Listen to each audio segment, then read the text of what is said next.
On va commencer avant de prendre la prédication, on va prier. Une fois de plus, on va demander au Seigneur qu'il puisse ouvrir notre cœur, qu'il nous permette de comprendre cette parole. Amen. Seigneur, ce matin, je te remercie parce que tu me fais grâce aujourd'hui d'être là. Tu me permets, Seigneur, de pouvoir partager ta parole et c'est un privilège, Seigneur. Je veux te prier ce matin que ta présence prenne le contrôle aujourd'hui sur ce message, sur ce moment, Seigneur. Que tu prennes autorité ce matin sur chaque personne qui est présente dans ce lieu et que tu nous permettes, Seigneur, d'avoir un cœur bien disposé. Je voudrais que tu puisses lui dire, Seigneur, donne-moi un cœur bien disposé. Donne-moi un cœur ouvert, Seigneur. Un cœur qui est prêt à écouter ta parole, à la mettre en pratique tous les jours de ma vie. Merci Seigneur pour ce message. Merci parce que ta présence est avec nous et que tu n'as pas fini de nous bénir ce matin. Au nom de Jésus, Amen. Le message, je l'ai intitulé « La vérité qui nous rend libres ». La vérité qui nous rend libres. Et on va lire tout de suite pour commencer un verset qui est dans Jean 8, verset 30 pour l'instant à 32. Pendant qu'il parlait ainsi, donc c'est Jésus qui parle, beaucoup crurent en lui. Alors Jésus dit aux Juifs qui avaient mis leur foi en lui, « Si vous vous attachez à la parole que je vous ai annoncée, vous êtes vraiment mes disciples. Vous connaîtrez la vérité, et la vérité fera de vous des hommes libres. » Amen. On voit donc, c'est le titre, je l'ai sorti de ce verset, qui dit que la vérité que Dieu nous annonce, elle nous rend libres. Et j'aime beaucoup ce passage parce que l'histoire, en fait, le contexte, Jésus est en train de parler, il est devant le temple, donc il y a plein de juifs qui sont là, qui viennent donner des offrandes, qui viennent prier, qui viennent montrer qu'ils sont des très bons juifs. Et il y a les pharisiens, les prêtres et tout ça. Et Jésus commence à parler. Et comme Jésus, à ce moment-là, est déjà très connu, quand il parle, tout le monde l'écoute. Donc il y a une foule qui est là, il y a plein de gens qui sont là, qui entendent ce qu'il dit. Et il y a certaines personnes, des juifs qui sont là, et qui se disent, c'est vrai, lui, ça doit être le Messie. Ils mettent leur foi en Jésus. On peut se dire, waouh, du salut, des gens qui se convertissent, trop bien. Mais juste après, Jésus leur dit, il faut que vous demeurez attachés à ma parole. Ça veut dire pour Jésus, il s'en fiche que, ok, tu as cru en moi, c'est bien, mais si c'est que ça et qu'après tu t'en vas, ça ne sert à rien, quoi. Et ces personnes-là, elles ont cru, mais quand Jésus a continué juste un tout petit peu, il a dit, vous allez devenir des hommes libres grâce à moi. Et eux, qu'est-ce qu'ils ont dit? Ah bon? Mais nous, c'est bon, on est déjà libres, hein, tout va bien, on est la postérité d'Abraham, tout va bien pour nous, on a les promesses, nos ancêtres, ils servaient déjà Dieu, voilà quoi, on est déjà au top. Et Jésus leur dit, bah non, parce que tant que vous avez déjà péché, vous êtes déjà esclaves du péché. C'est que ma vérité qui vous rend libre. Ces gens-là ont été tellement dégoûtés de leur vie qu'après, ils sont partis. Ils ont été disciples de Jésus pendant 5 minutes. Waouh! Mais ce que j'aime de cette histoire, c'est que ça montre que Jésus, quand il nous appelle, il ne veut pas simplement qu'on reçoive une parole, hop, ça passe et terminé. Non, il veut que ce soit une parole qui va nous atteindre, qui va nous parler. Et c'est pour ça qu'il dit que si on veut être disciple, il faut qu'on s'attache à sa parole. Est-ce que tu comprends? Vous me suivez ce matin? Amen. Donc, il faut que tu suives la parole de Dieu. Ça veut dire que Jésus, il ne veut pas simplement qu'il y ait une foule qui le suit, que des gens qui sont là, oui, je suis ton disciple, c'est super. Non, il s'en fiche qu'il y ait des gens qui trouvent qu'il est quelqu'un de bien, qu'il y ait des gens pour lui dire comme il est trop bien. Il s'en fiche de ça. Il voulait seulement que les personnes soient vraiment transformées. Ça veut dire, aujourd'hui, si tu es là, Dieu il est content que tu sois là. Mais pas simplement pour se dire, ah, c'est bien, il y a une chaise avec une personne dessus. Ah, c'est bien, mon église, il y a du monde, ça va, c'est cool. Non, il veut que tu sois transformé. Amen. Et la parole de Dieu, quand on s'accroche à elle, je pense que tout chrétien qui a déjà fait des expériences fortes avec Dieu pourra vous le dire, la parole de Dieu, des fois, elle nous bouleverse. Qui dit Amen? La parole de Dieu, quelquefois, c'est super, quelquefois, ça plaît moins. Amen. Et il y a des moments où, pour s'accrocher à la parole de Dieu, il faut être prêt à pas simplement entendre une théorie, mais à entendre quelque chose qui va te bouleverser. Tu me comprends? Donc, et vraiment, la vérité que Jésus veut nous annoncer, qui nous rend libres, il faut que tu saches que c'est une vérité qui va forcément te bouleverser, qui va forcément aller peut-être à l'encontre de choses que tu pensais de toi-même, que tu pensais de Dieu. Ça va à l'encontre, mais si tu t'accroches à lui, tu deviens libre. Amen. Et donc, on va voir le premier point de ce message, et c'est la vérité sur ta condition. Parce que, comme je disais, ces Juifs-là, qui ont écouté Jésus, ils lui ont dit « Ah, mais nous, on est la postérité d'Abraham, tout va bien ». Et Jésus leur a dit « Bah non, vous êtes esclaves du péché. » Ouais, ça fait mal. Et quelquefois, nous, on est un peu pareil. On se dit « Ah, mais c'est bon, moi, depuis que je suis tout petit, j'entends parler de Dieu. Moi, j'ai quelque chose, tu sais. Moi, c'est bon, vraiment, je sais que j'ai une sensibilité, j'ai un truc. » Ou alors, on peut se dire « Mais moi, ça va quand même. Je ne suis pas si méchant que ça. Voilà, pour arriver devant Dieu, c'est bon, quoi. Je crois en lui, ça y est, super. » Le problème de ça, c'est que la façon dont on se considère nous-mêmes quand on s'approche de Dieu, ça va déterminer aussi la relation qu'on a avec lui. Parce que je pense que vous êtes tous d'accord pour dire qu'on ne s'adresse pas à quelqu'un de la même façon si on lui fait un compliment ou si on lui demande un service ou si, enfin vous voyez, suivant dans quel état on est par rapport à elle, on ne va pas avoir la même relation. Et je pense que c'est pour ça que Jésus a voulu poser le cadre dès le début. Quand les gens ont cru en lui, ils s'en fichaient qu'ils partent au bout de 5 minutes parce qu'ils voulaient qu'il soit clair. Tu veux être mon disciple, mais il faut que tu comprennes que tu as besoin de moi. Amen. Tu veux être mon disciple, alors ne crois pas que tu me fais une faveur quand tu crois en moi. Et aujourd'hui, que nous tous aussi, on puisse comprendre la même chose. Que si tu es là ce matin, ne te dis pas « Ah, je suis quelqu'un de tellement gentil, regarde, je me suis levé ce matin, j'ai fait tout ce trajet, je suis venu à l'église, purée, Dieu a de la chance de m'avoir. » Non. Amen.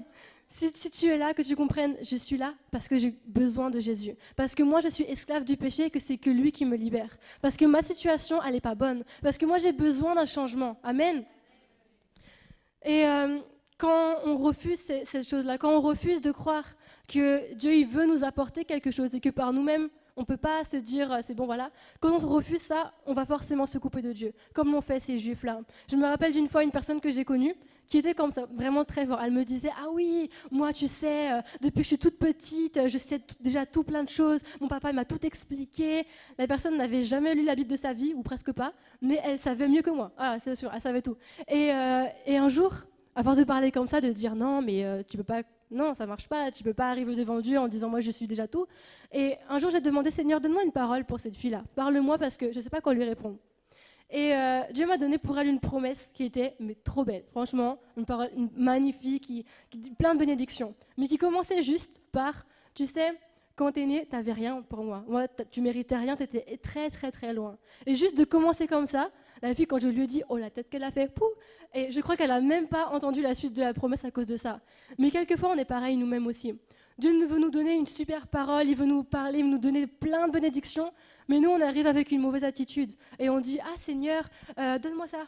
Ou ah, je veux ça. Ah non, je mérite ça. Non, moi, ça va, je veux pas me repentir, je suis déjà bien. Je veux juste la bénédiction en plus, et voilà. Et pourquoi tu es là ce matin? Un jour, quelqu'un, j'avais dans une autre église, je ne sais même plus où, quelqu'un m'avait dit, oui, je viens à l'église, je ne suis pas croyant, mais je viens parce que ça ne me fait pas de mal. Bon, d'accord, mais je me dis, c'est dommage parce que quand tu parles juste comme ça, ben, tu restes loin, quoi. Il me disait, je suis cartésien. Tu vois le gars qui reste contrôle, quoi. Je maîtrise tout, j'écoute, je juge un peu, je fais un peu ma sauce, voilà.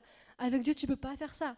Et aujourd'hui, c'est important que tu sois là depuis pas longtemps ou que tu sois depuis des années ici, que tu puisses encore te poser la question, pourquoi je viens aujourd'hui?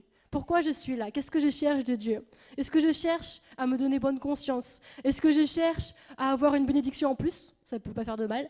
Ou est-ce que je cherche vraiment à être transformée par une parole qui va m'impacter, une parole qui va me bouleverser, une parole que je vais laisser entrer en moi, que je vais croire, même si elle ne me plaît pas. Amen.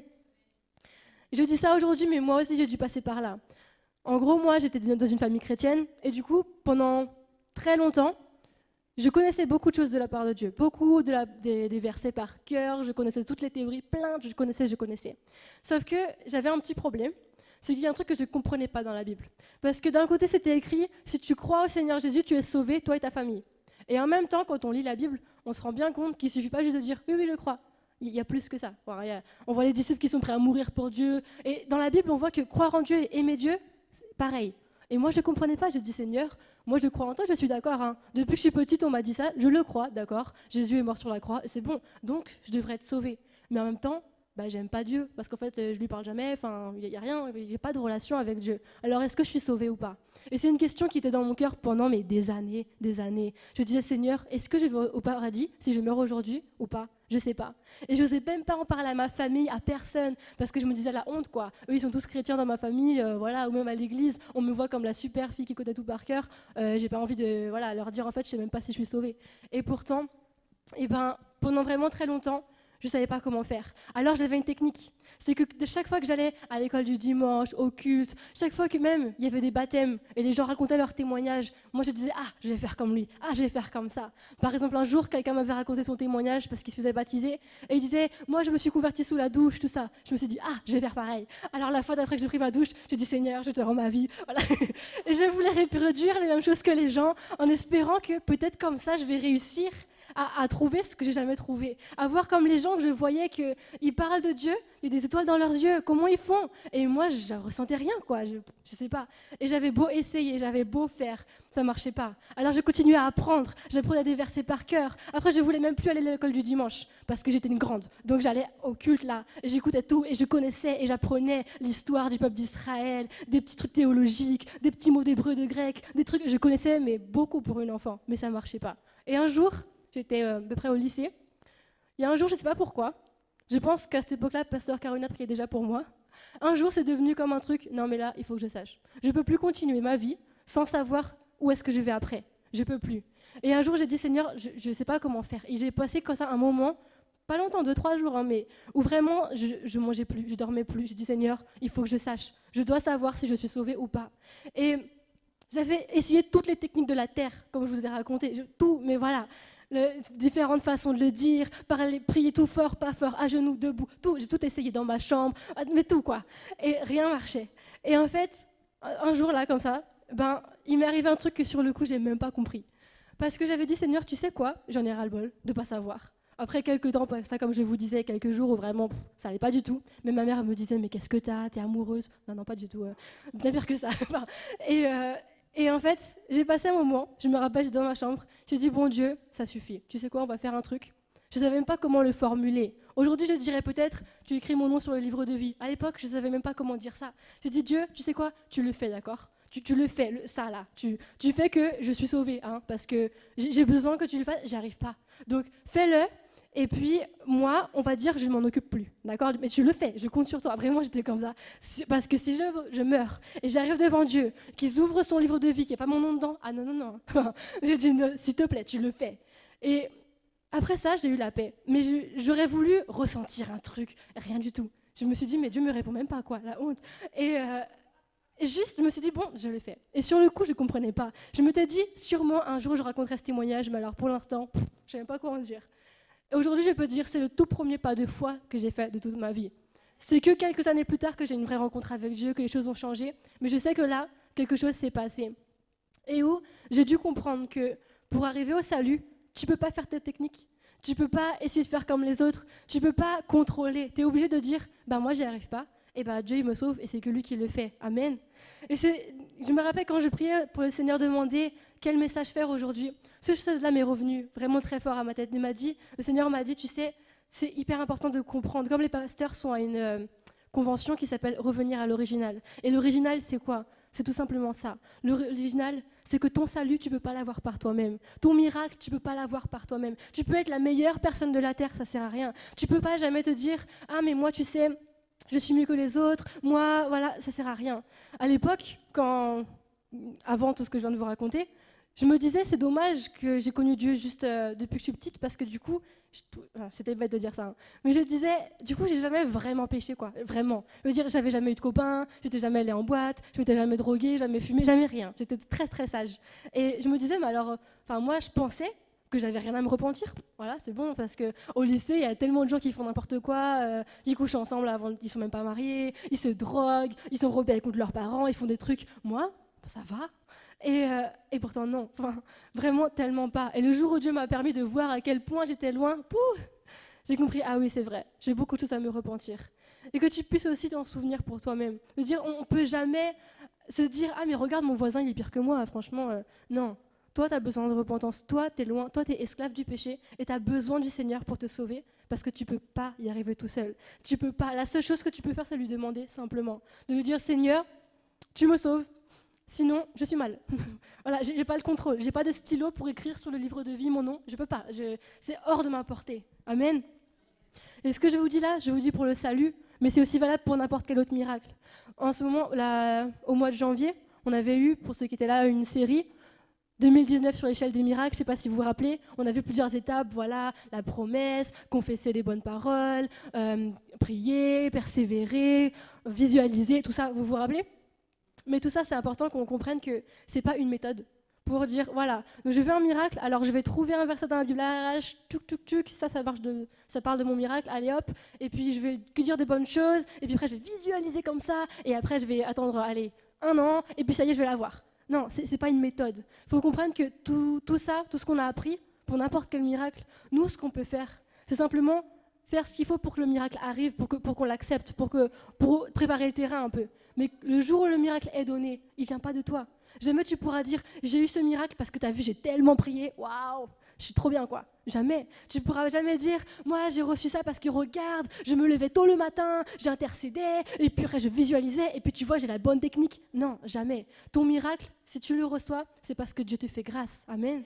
Toujours que, quel que soit le besoin qu'on a, que ce soit le salut ou n'importe quelle autre chose, tu peux que demander à Dieu et te dire merci, parce que quand il te le donne, bah merci, quoi. Moi, voilà, enfin, j'ai rien fait pour ça. Ok, j'ai prié, mais c'est tout ce que j'ai fait. Vraiment, c'est Dieu qui a tout fait. Amen. Amen. Il y a un verset qui dit, dans Matthieu 19, 24, il dit que c'est plus facile à un chameau de passer par le trou d'une aiguille plutôt qu'à un riche de rentrer dans le royaume de Dieu. Ce verset, je l'aime beaucoup parce que Jésus parle que des riches et pourtant les gens qui l'entendent se disent, mais alors, qui peut être sauvé? Et c'est vrai parce qu'un riche, finalement, c'est qui? Est-ce que moi, je ne suis pas riche?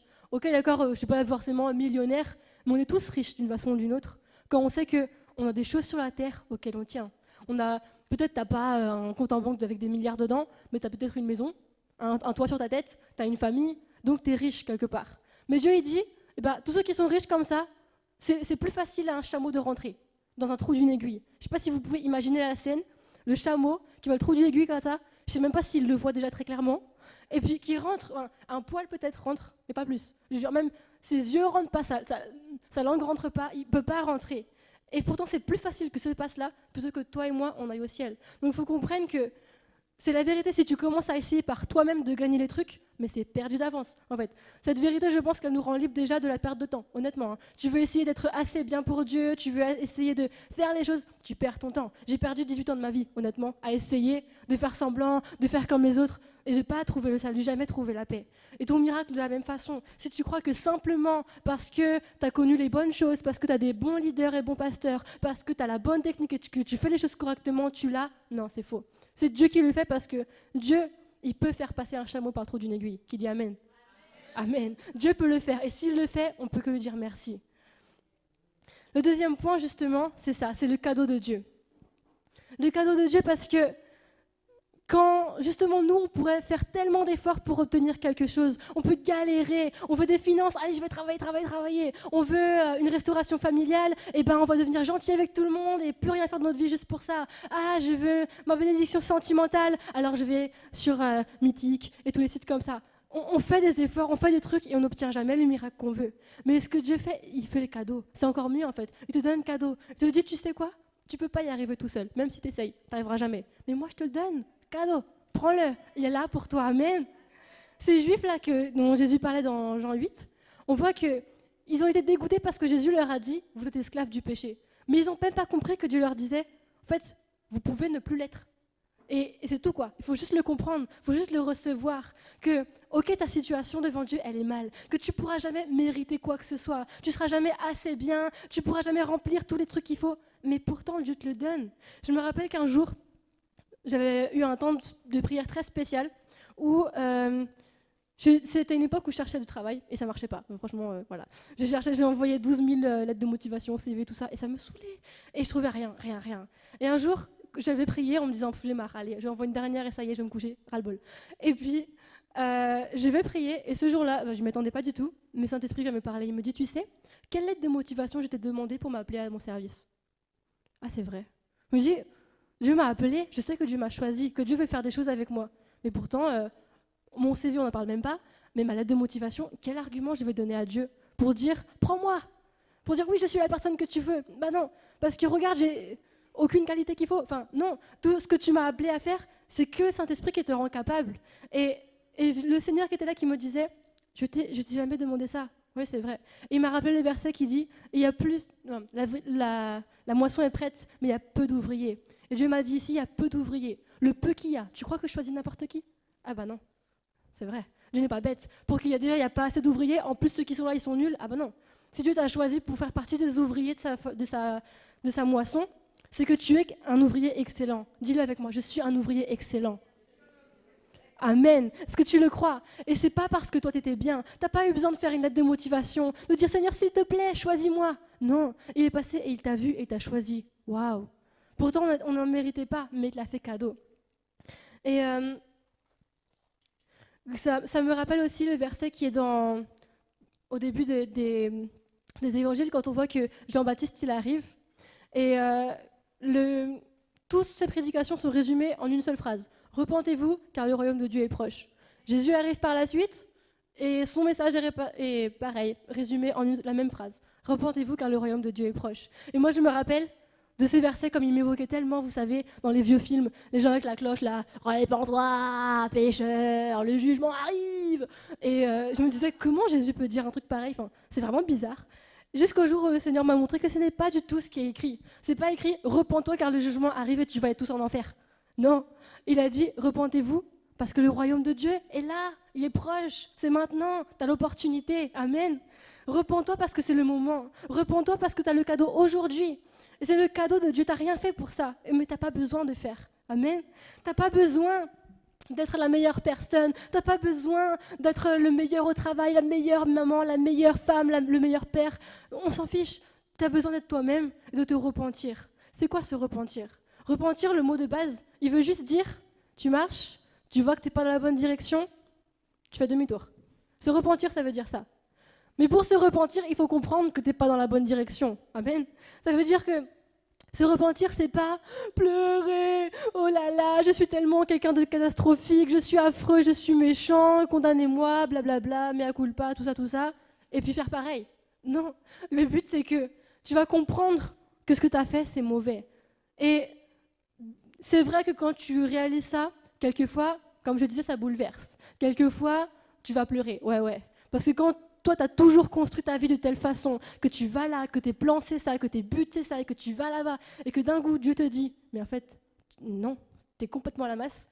Et quelquefois, ça fait mal. Quelquefois, ah d'accord, avant de prendre la décision de faire chemin inverse, on tombe, on se fait un petit peu mal, quoi.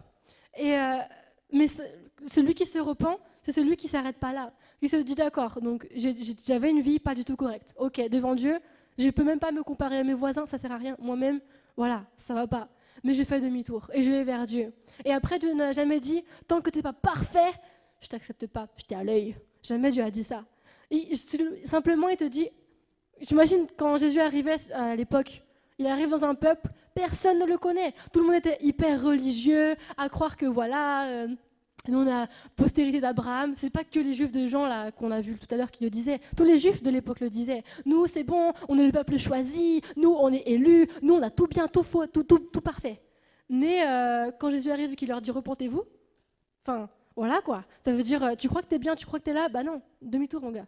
Mais tu as l'opportunité de le faire. Et aujourd'hui toi aussi tu as l'opportunité. Que tu sois peut-être même un chrétien depuis des années, ben, c'est important de demander, Seigneur, où j'en suis avec toi vraiment. Et s'il y a quelque chose qui ne va pas, que dis Seigneur, montre-moi, parce que je veux me repentir pour ne pas louper les bénédictions. C'est un cadeau que Dieu te donne. La repentance, c'est vraiment une opportunité en or. Quand on se repent, c'est là que tous les arguments qu'on avait, les condamnations des choses, Dieu les annule. Mais rien que ça, on le répète souvent, ah oui, on se repent, on est pardonné. Amen. Mais n'empêche, tu te repens et tu es pardonné, quoi. Enfin, tu réalises comment Dieu t'aime, comment Dieu te fait grâce, parce que tu as pu le blesser, tu as pu le trahir, tu as pu l'humilier, dégoûter des gens de lui pendant des années, et juste parce que tu dis, ok, je me suis trompé, pardon, je recommence une nouvelle fois, il te pardonne complètement. Waouh, Dieu merci Seigneur. C'est des choses tellement simples, mais en même temps tellement profondes. Juste parce que tu vas demander pardon, juste parce que tu vas décider de changer, alors il te pardonne et il te donne les capacités de changer. Waouh, merci Seigneur. Parce que qui on est pour ça? Lui, il est au ciel, il aurait même pu faire un autre déluge, tout le monde est mort, ça y est, ciao, je fais une autre terre. Il pourrait, hein? Enfin, nous, on est sa création. Ça veut dire s'il voulait simplement tout casser, tout recommencer, ben, qu'est-ce qui l'empêche? Il n'y a personne au-dessus de lui pour lui dire non, s'il te plaît. Ben non. Et nous, on ne peut pas dire, ah Seigneur, s'il te plaît, parce que j'ai pas envie, s'il te plaît, sois gentil avec moi, voilà. On n'a aucun argument à lui présenter, simplement parce qu'il nous aime. Seulement parce qu'il est bon, seulement parce qu'il veut ton salut. Il veut que tu sois sauvé et juste pour ça, bah, il te pardonne. Juste parce qu'il t'aime, il passe l'éponge sur le passé, sur les erreurs que tu as faites et il te choisit. Juste parce qu'il t'aime, il t'accorde les miracles que tu lui demandes, juste par grâce. Et vraiment que quand on repense à tout ça, on puisse dire Seigneur merci, parce que c'est un privilège de comprendre que waouh, il nous donne la solution, il nous donne gratuitement, il nous donne. On n'a même pas besoin de chercher, on n'a pas besoin de faire. Et c'est tellement important de le comprendre parce que tout ça, ce que Jésus enseigne là, c'est exactement l'inverse que ce que n'importe quelle religion va te dire. Définition de la religion, c'est ça. C'est que tu fais, et peut-être, si tu as de la chance, tu auras la faveur du ou des dieux en question. Waouh. Et les Juifs étaient comme ça, certains chrétiens sont comme ça. Et je vous le dis parce que des fois, surtout quand on est chrétien depuis longtemps, quelquefois on peut finir par tomber là-dedans. De dire, non mais tu sais, tu regardes, moi j'ai parlé de Dieu à plein de gens, moi j'ai beaucoup prié, moi j'ai fait des veillées, moi je suis, voilà. Et pourtant, bah non, c'est pas ça qui fait que t'es bien, c'est pas ça qui te sauve. Et quand on devient comme ça, on devient religieux. Et c'est vraiment grave parce que dès qu'on devient religieux, ça veut dire qu'on prend pour soi-même le mérite de ce que Dieu a donné. Et c'est pas très cool ça. Enfin, je sais pas, si je donne un cadeau à quelqu'un et qu'après la personne dit à tout le monde, regardez comment j'ai travaillé pour avoir ça, alors que moi je sais que je le donnais, ça m'énerverait, franchement. Pour Dieu non plus, c'est pas agréable. Quand on arrive et qu'on dit, regarde, j'ai eu mon miracle parce que j'ai tellement travaillé pour ça. Bah oui, mais non, tu l'as eu parce que je te l'ai donné, quoi. Enfin, rendons-lui l'honneur de ça. Rendons-lui l'honneur si toi, tu as pu changer, si tu as été délivré d'une addiction, d'un péché. Ne te dis pas, oh, ça a été dur, mais je l'ai fait, tu vois. Non, ok, peut-être tu as dû faire des efforts, mais si tu es délivré, c'est par la grâce de Dieu. Et que la gloire lui revienne que à lui seul. Et c'est important qu'on puisse aujourd'hui examiner notre cœur, de voir où j'en suis vraiment. Quand j'ai reçu ce message, je vous dis, je me suis rendu compte, je vais être un petit peu... Ah, ok. Et je me dis, si Dieu m'a montré ça à moi, peut-être aussi pour vous, il y en a besoin. De dire, mais est-ce qu'on est en train de devenir religieux? Est-ce qu'on est en train de se conformer à faire? Est-ce qu'on est en train de peut-être oublier qu'on a juste de la chance que Dieu nous ait choisis? Est-ce qu'on est en train quelquefois d'avoir une mauvaise attitude devant Dieu parce qu'on croit qu'on mérite, parce qu'on croit qu'avec tout ce que j'ai fait, quand même, Dieu me doit bien ça? Et vraiment, examine ton cœur aujourd'hui, parce qu'on va rater des bénédictions sans ça. Ces Juifs-là, ils auraient pu être sauvés, hein, mais ils ne l'ont pas été simplement parce qu'ils étaient religieux, parce qu'ils sont appuyés sur leurs efforts, sur ce qu'ils se tenaient pour acquis, et c'était faux, c'était pas du tout une bonne source. Pour savoir si on est religieux ou pas, il y a un symptôme très facile à deviner. Quand on est religieux, on juge. Facile. C'est normal, parce que quand... Voilà, toi, tu as fait des efforts pour ça, et que tu vois à côté de la personne qui s'en fiche complètement, qui fume, qui machin, bah, quand tu crois que ton salut vient de tes efforts, tu peux dire, ouh, ça va pas lui, hein. Ah, lui, il est nul, t'as vu lui, il prend que des mauvaises décisions, non mais celui-là, il gaspille son argent, non mais elle, regarde, elle couche avec n'importe qui, et puis lui... Et quand tu commences à avoir du mépris comme ça, quand tu commences à juger des gens, ça veut dire que tu es devenu religieux, parce que tu crois que tu es mieux. C'est faux. Et dans Jean 8, on peut le lire juste au début du chapitre, une autre histoire qui est racontée un peu avant, des versets, à partir du verset 3, on voit l'histoire d'autres juifs religieux encore. Donc Jean 8, à partir du verset 3. Et donc on va lire, voilà. Tout à coup, les spécialistes de la loi et les pharisiens traînèrent devant lui une femme qui avait été prise en flagrant délit d'adultère. Ils la firent avancer dans la foule et la placèrent bien en vue devant Jésus. « Maître, lui dirent-ils, cette femme a commis un adultère. Et elle a été prise sur le fait. Or, dans la loi, Moïse nous a ordonné de lapider les femmes de ce genre. Toi, quel est ton jugement sur ce cas ?» Et j'aime trop quand on voit la façon de parler de ces pharisiens-là. Ils la mettent là bien en vue, ils la traînent la femme comme ça. Oh, toi tu mérites rien, toi t'es adultère, ouh, pécheresse, ouh, la méchante. Et est-ce que quelquefois t'as un petit peu ces pensées dans ton cœur, honnêtement? Je vous demande pas de lever la main, quoi, mais juste dans ton cœur. Est-ce que c'est déjà arrivé de te dire, oh, ce genre de personne-là, ou de dire, tu la mets bien en vue, ouh, on la montre du doigt, oh le vilain, oh qu'on mérite rien. Non mais lui, Seigneur, je suis sûre que tu vas le juger là. Est-ce que tu es comme ça un petit peu dans ton cœur des fois? Parce que ces pharisiens, ils montrent ce que c'est la religion. La religion, c'est ceux qui se croient meilleurs. C'est ceux qui ont fait tellement d'efforts. Parce que être pharisien, c'est pas facile. Hein, c'est des gens qui, depuis qu'ils sont petits, ils sont enseignés des choses super, super théoriques à fond. Ils doivent tout connaître par cœur. Ils ont une morale très serrée. Attention, hein, ils vont pas faire n'importe quoi. On a les yeux sur eux. Tout le monde les regarde et tout le monde les admire et tout le monde les connaît. Et donc, quand tu es pharisien, tu sais que tu peux pas faire n'importe quoi. Et peut-être, quand tu es dans l'église aussi depuis un moment, c'est la même chose. Les gens, tes amis savent que tu es chrétien, ta famille sait que tu es chrétien, donc tu fais attention, tu as une morale, tu as des principes, tu fais super gaffe. Et quand tu vois une personne à côté, oh, elle a commis un adultère, pouh, jamais moi je ferais ça, hein. Jamais. Non, moi, t'imagines, moi, t'as vu comment, waouh, je suis tellement bien, oh, je m'admire. Non, non, ça c'est la religion, quoi. Quand tu commences à te dire, J'ai des critères comme ça, et chaque fois que je me regarde dans le miroir, je vérifie, est-ce que ça je suis bien, ça je suis bien, ça je suis bien, c'est bon, je suis ok, ça y est, maintenant je peux critiquer les autres.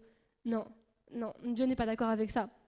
Et quand il y a la religion, il commence à avoir de l'orgueil. Quand il y a de la religion, il commence à y avoir du mépris pour les autres. Il commence à y avoir du jugement. Il commence à y avoir des attitudes très mauvaises, d'humiliation des gens. Les gens, les pharisiens, ne cherchaient pas du tout qu'est-ce qui lui arrivait à cette femme. Ils n'avaient pas compassion d'elle. Ils ne se sont pas dit, mince, elle a commis un péché, ça la condamne devant Dieu. Il faut qu'elle puisse se repentir pour qu'elle soit sauvée. Non, ils s'en fichaient. Ils disaient, ouh, la méchante, pouf, on la tue. Et voilà quoi, quand on n'aime pas quelqu'un, quand on est religieux, on ne cherche pas le bien des autres, on ne cherche pas qu'ils puissent changer, non, on cherche juste à les écraser pour montrer comment nous on est mieux. Et ça marche bien en plus, hein. T'écrases une personne, tout le monde va dire « Waouh, lui il est bien ». Et ben ouais, en plus ça marche, c'est ça le pire. Mais sauf que Dieu ne veut pas qu'on fasse comme ça. Et si on regarde juste un petit peu après, la réponse de Jésus à ces gens, c'est qu'il dit « Celui qui a jamais péché, qui lui jette la première pierre ». Je pense qu'on connaît toute cette histoire. Hein. Et ça montre que Jésus, quand il était tellement religieux comme ça, il les a mis devant leurs propres péchés. Et que quand tu seras tenté peut-être, à un moment, de se dire « Ouh, cette personne elle est très mauvaise », rappelle-toi ce que toi tu as fait devant Dieu. Rappelle-toi d'où tu viens. Rappelle-toi comment tu étais avant que Dieu te rencontre. Rappelle-toi.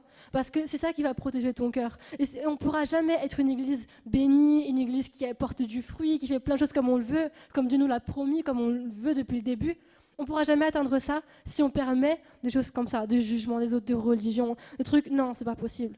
C'est comme la parabole, vous connaissez sûrement, où quand Jésus il parle une parabole où il y a deux personnes qui viennent prier, un qui est pharisien, qui arrive devant Dieu, ouh, merci parce que je suis quelqu'un de tellement bien, voilà, voilà. Et à côté, il y a un collecteur d'impôts qui arrive, oh, Dieu, pardon, parce que je suis un pécheur. Et Jésus explique, lequel des deux Dieu va bénir? Bah, c'est celui qui se repent. Et comment tu vas prier, toi? Dans quel état tu es quand tu vas intercéder?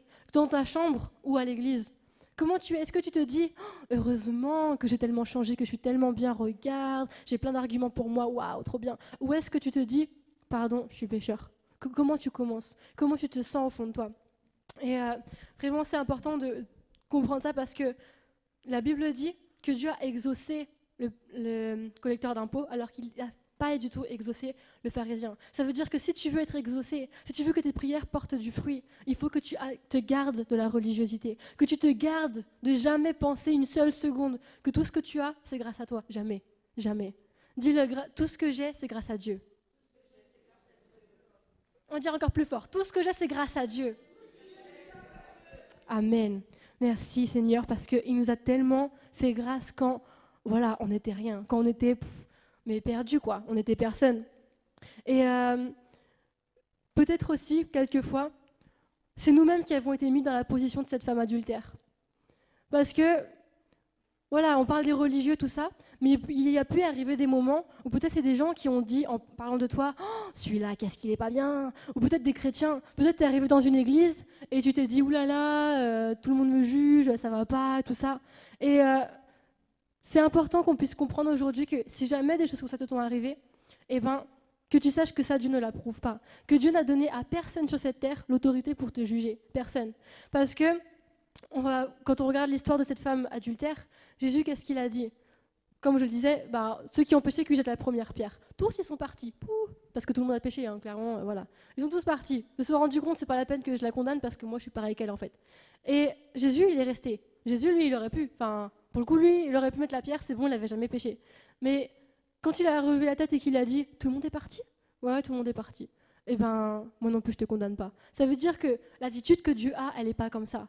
Donc, autant c'est important que nous, en tant que chrétiens, on garde notre cœur pour jamais juger les gens. Si quelqu'un arrive un jour à l'église et qui pue l'alcool, qu'est-ce qu'on va faire? On va dire « Oh là là, le vilain !» Ou est-ce qu'on va l'aimer en sachant que de toute façon, quand tu es arrivé à l'église, tu n'étais pas mieux. Voilà. Si tu vois arriver une fille habillée super sexy, machin, qui cherche que les garçons, est-ce que tu vas dire non mais celle-là elle est complètement folle? Ou est-ce que tu vas te dire elle a besoin de salut? Amen. Et donc mon troisième point c'est il ne te condamne pas. Et c'est important parce que ça aussi c'est une vérité qui nous libère. Ça fait aussi partie du message de Dieu. C'est que tu ne dois pas juger les gens, mais aussi personne ne peut te juger. Que comme Paul le disait, il disait dans 1 Corinthiens 4, versets 3 et 4, il disait que ça ne lui importe pas de savoir ce que les gens pensent de lui. Il dit, je m'en fiche qu'un tribunal humain, ou même vous, mes disciples, vous me jugez, je m'en fiche. Et je ne me juge pas non plus moi-même. Celui qui me juge, c'est Dieu. Et qu'on ait cette même attitude-là, c'est ce qui nous rend libres aussi. De savoir que tu t'en fiches si des gens pensent du mal de toi, ce n'est pas eux qui vont te juger. Le jour où tu seras devant Dieu, à la fin de ta vie, le jugement dernier, tout ça, ce qui va déterminer si ton nom est écrit ou pas sur le livre de vie, ça ne dépend pas du tout de ce que les gens vont dire. Ça ne dépend pas de ce que tes parents ont dit, tes amis ont dit, tes disciples ont dit, tes pasteurs ont dit. Non, ça dépend simplement de ce que Dieu a pensé de toi. Amen. Et la seule personne à qui il faut plaire, la seule personne que vraiment on peut se dire, elle, c'est important que, voilà, c'est que Dieu. Quand on dit à un tribunal, la vie qui compte, c'est celui du juge. Les autres, on s'en fiche complètement. Et il faut savoir que le juge, aujourd'hui, il t'est favorable. Amen. Il ne te condamne pas. Quand tu viens devant lui pour te la péter, ça ne marche pas. Mais quand tu viens pour te repentir, jamais il te condamne. Amen. Est-ce que tu le crois ce matin? Amen. Amen. Je voudrais juste lire un dernier verset qui est dans le psaume 103. Et on va lire les versets 9 à 12. C'est écrit « Il ne tient pas rigueur sans cesse, et son ressentiment ne dure pas toujours. Il ne nous traite pas selon le mal que nous avons commis, et il ne nous punit pas comme le méritent nos fautes. Autant le ciel est élevé au-dessus de la terre, autant son amour est intense en faveur de ceux qui le craignent. Autant l'Orient est loin de l'Occident, autant il éloigne de nous nos mauvaises actions. » Il faudrait que tu puisses croire ce matin que c'est vrai pour toi. Amen. C'est vrai qu'aujourd'hui, que le Seigneur puisse te convaincre de pécher s'il y a des choses. Que tu puisses te demander vraiment, Seigneur, j'ai besoin de me repentir, j'ai besoin, c'est vrai, je ne vais pas. Mais que tu le fasses avec confiance, parce que tu sais que Dieu ne te condamne pas. Que quand on vient lui demander pardon, même si on se sent le pire pécheur, on se dit non mais là, j'ai fait n'importe quoi, laisse tomber, là, Dieu va être trop fâché. Eh bien non, tu lui demandes pardon et il te pardonne. C'est son cadeau. Amen. Amen. Je vais vous inviter à vous lever pour prier. Que tu puisses prendre ce temps là où tu es pour fermer tes yeux, que tu oublies ton voisin parce que vraiment ce que pense ton voisin de toi, tu t'en fiches complètement. Là aujourd'hui c'est toi et Dieu. C'est ça qui compte, c'est seulement là qui est important. Et là où tu es, que tu commences à élever ta voix avec tes mots et lui dire Seigneur, je reconnais ce matin que j'ai besoin de toi. Je reconnais ce matin que je suis pécheur. On l'a chanté tout à l'heure. Je reconnais que je suis pécheur, lave-moi de mes erreurs. Mais c'est pas juste une chanson. Seigneur, que tu lui dises, je reconnais que devant toi je ne suis pas digne de quoi que ce soit. Je reconnais que j'ai aucun argument à te présenter pour dire que je mérite la moindre bénédiction. Je ne mérite rien. Que tu le reconnaisses, tu t'humilies devant ton Dieu ce matin. Que tu lèves ta voix, tu t'en fiches si ton voisin t'entend même. Parce que tu sais que ton voisin aussi a des choses à dire, t'inquiète pas. Mais tu lèves ta voix et tu dis, Seigneur, je veux que tu saches que je sais que j'ai besoin de toi. Je veux que tu saches, Seigneur, que j'ai conscience que mon salut ne vient pas de mon mérite. Que tu lui dises, Seigneur, je reconnais ce matin que vraiment sans toi, je suis perdu. Je reconnais ce matin que sans ta miséricorde, je serais tellement loin, mais tellement loin, Seigneur, que je ne vaux pas mieux que le pire pécheur. Seigneur, il y a tellement de choses que j'ai besoin que tu me pardonnes. Ça va pas, Seigneur. Je ne peux pas dire que tout va bien dans ma vie sans toi. Je ne peux pas dire que je vaux quoi que ce soit. Je ne peux pas dire que je te connaissais depuis que je suis née. C'est tellement faux. Seigneur, j'ai besoin d'un miracle. Humilie-toi avec ton Dieu. Humilie-toi devant lui ce matin. Que vraiment, avec tes mots, toi-même, tu connais ta propre vie. Tu sais quelles erreurs tu as fait. Tu sais quels sont les péchés dont tu as le plus honte. Tu sais là où peut-être les gens croient que tu es bien, mais toi, tu sais au fond de toi qu'est-ce qui se passe. Que tu dises, Seigneur, je reconnais ce matin que j'ai besoin de toi. Et si je m'approche de toi, Seigneur, c'est parce que tu me fais grâce. Si tu me tends la main, Seigneur, si tu me tends la main, c'est parce que tu es bon. Si tu passes l'éponge sur mes péchés, c'est parce que tu es bon, Seigneur, parce que tu es bon. Que tu puisses aujourd'hui te repentir. Et si tu sens dans ton cœur quelque chose qui t'accuse, si tu sens au fond de toi, peut-être le Saint-Esprit qui te montre un comportement, quelque chose qui ne lui plaît pas, que tu dises, Seigneur, oh s'il te plaît, pardonne-moi. Seigneur, j'ai honte d'avoir péché contre toi. J'ai honte, Seigneur, d'avoir été tellement éloigné de toi, d'avoir cru que je pouvais vivre ma vie sans toi. Si tu as senti dans ton cœur que tu avais jugé des gens, si tu as senti que tu étais devenu religieux, demande-lui pardon et que tu puisses lui dire, Seigneur, donne-moi un cœur pur, donne-moi un cœur différent parce que je ne peux pas le faire moi-même. Je ne peux pas moi-même, Seigneur, réussir à changer. Je ne peux pas avoir un cœur bon, Seigneur. C'est toi qui me convainc, c'est toi qui me transforme. transforme. C'est toi, Seigneur. Dis-lui, Seigneur, donne-moi un cœur qui soit sincère devant toi, qui va pas montrer une attitude et qu'en réalité, au fond de moi, c'est l'inverse. Seigneur, je veux pas être quelqu'un de merveilleux aux yeux des autres et que toi, tu me vois pas, Seigneur, de bonne façon. Je veux que ce soit toi qui écrive aujourd'hui mon nom dans le livre de vie, que tu l'écrives, Seigneur, par ta main, parce que je n'ai pas le pouvoir de forcer ta main à quoi que ce soit. Je n'ai pas l'autorité, Seigneur, pour te forcer à faire quelque chose. Seigneur, tu es bien au-dessus, tu es bien plus grand. Humilie-toi, dis-lui, Seigneur, je ne suis pas capable tout seul de changer ma situation. Je ne peux pas, Seigneur, penser que par mes efforts je peux réussir. C'est toi seul qui peux faire le miracle, Seigneur. C'est toi qui me transforme, c'est toi qui change ma situation, qui me donne les miracles que je te demande, Seigneur. Et c'est seulement par ta grâce. Oh, vraiment, Seigneur, pardonne-nous si on a jugé des gens. Pardonne-nous si on a cru qu'on était mieux que d'autres, Seigneur. Si on s'est comparé à nos voisins, à nos familles, à nos frères et sœurs, en se disant qu'on valait mieux qu'eux. Pardonne-nous, Seigneur. Pardonne-nous, Seigneur. Pardonne à cette église. Pardonne-nous si on s'est devenu religieux, si notre cœur s'est endurci, si on s'est attribué le mérite des cadeaux que tu nous as fait gratuitement. Pardonne-nous, Seigneur. Pardonne-nous. Oh, Seigneur, lave-nous ce matin. Demande-lui une nouvelle nature. Et que tu puisses comprendre ce matin que simplement c'est par sa grâce qu'il te la donne. C'est seulement par sa grâce qu'aujourd'hui il change ton cœur. Dis-lui, Seigneur, transforme-moi. Transforme-moi, Seigneur. Donne-moi un cœur différent, un cœur qui écoute ta parole, qui est sensible à ta voix et qui t'obéit, Seigneur. S'il te plaît, pardonne-moi. Et peut-être aussi, si jamais tu as senti dans ta vie, dans ta tête, cette voix de culpabilité qui t'accusait, si tu sentais que toi-même tu ne te pardonnais pas pour des péchés du passé, que tu puisses aussi le dire, Seigneur, je me pardonne pour le péché que j'ai commis. Dis-lui, Seigneur, aujourd'hui, je me pardonne pour le mal que j'ai fait à toi ou à une autre personne, pour le mal que j'ai commis, je me pardonne, Seigneur, et je crois que tu as pour moi un plan différent, je crois que tu as pour moi quelque chose de nouveau, Seigneur. Je me pardonne parce que je sais que tu ne me condamnes pas. Que tu lui dises, Seigneur, tu ne me condamnes pas ce matin.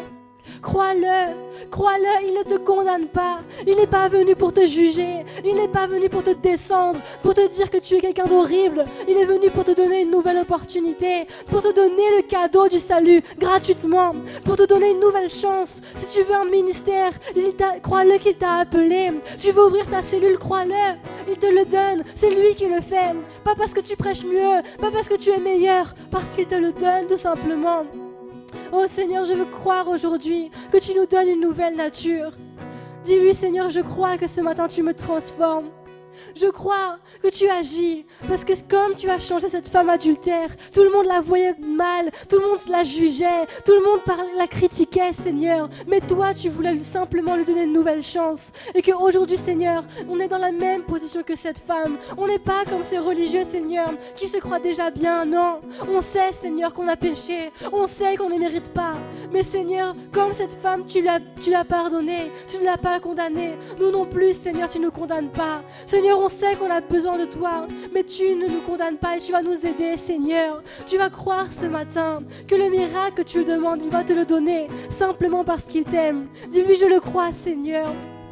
Je crois que tu m'accordes mon miracle simplement parce que tu m'aimes, simplement parce que tu es un Dieu généreux, simplement parce que tu es bon, Seigneur. Et je te rends la gloire de tout ça.